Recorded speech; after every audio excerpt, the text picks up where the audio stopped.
आप लोगों के बीच में आना इसलिए सुखद होता है कि आप ही जैसे मेरे भी पिता हैं और मेरे माँ हैं। और चलिए नमस्कार। खेसारी लाल यादव जी का जन्मदिन 15 मार्च 2026 को होता है और वो अपने जन्मदिन मनाने के लिए किसी रेस्टोरेंट में नहीं, किसी महल में नहीं, बल्कि वो वृद्ध आश्रम में जाते हैं। वो है ट्रेंडिंग स्टार खेसारी लाल यादव जी। ये कहानी है खेसारी लाल यादव जी जिसका जन्म 15 मार्च को आता है और जैसे ही जन्म आता है फैंस लोग जितने भी चाहने वाले हैं सभी लोगों को ये लगता है कि आज कोई त्योहार आ गया है। हर सेलिब्रेट के साथ खेसारी लाल यादव जी का एक बड़े बड़े पोस्ट आता है और खेसारी लाल यादव एक ऐसे इंसान है जो अपना बर्थडे मनाने के लिए वृद्ध आश्रम जाते हैं। ये क्या, खेसारी लाल यादव जी वृद्ध आश्रम जाते हैं, गरीब बच्चों अनाथ बच्चों के हाथ से केक खाते हैं, वो है खेसारी लाल यादव।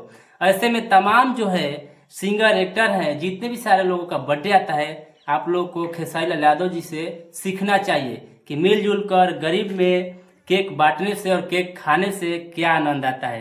तो ये है खेसारी लाल यादव जी का जलवा, जो कि वृद्ध आश्रम जाते हैं और वृद्ध आश्रम जाकर वहाँ जितने भी गरीब महिलाएं हैं, वृद्ध महिलाएं हैं, उन सभी के लिए खेसारी लाल यादव जी एक अच्छा खासा गिफ्ट देने का काम करते हैं और बोलते हैं कि जितना भी खर्च लगेगा महीना का 1 लाख 2 लाख या 3 लाख जितना भी लगेगा खेसरिया अपने हाथों से देगा, सेवा करेगा। क्योंकि जो महीना का 2 लाख लगेगा या 3 लाख लगेगा, और खेसारी लाल यादव एक ऐसे इंसान है जो 1 घंटा कहीं खड़ा हो जाता है तो 20 से 25 लाख रुपया आम बात है।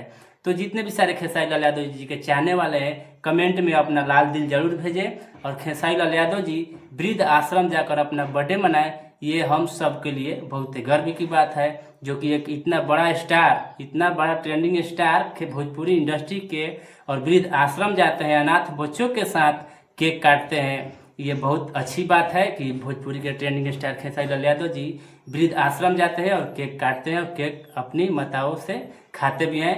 तो बहुत बहुत धन्यवाद। अगर आप लोग इस चैनल पर नए हैं तो चैनल को सब्सक्राइब कर दीजिए। ऐसे ही खेसारी लाल यादव जी के ऊपर अपना जलवा बरकरार रखिए। Love you.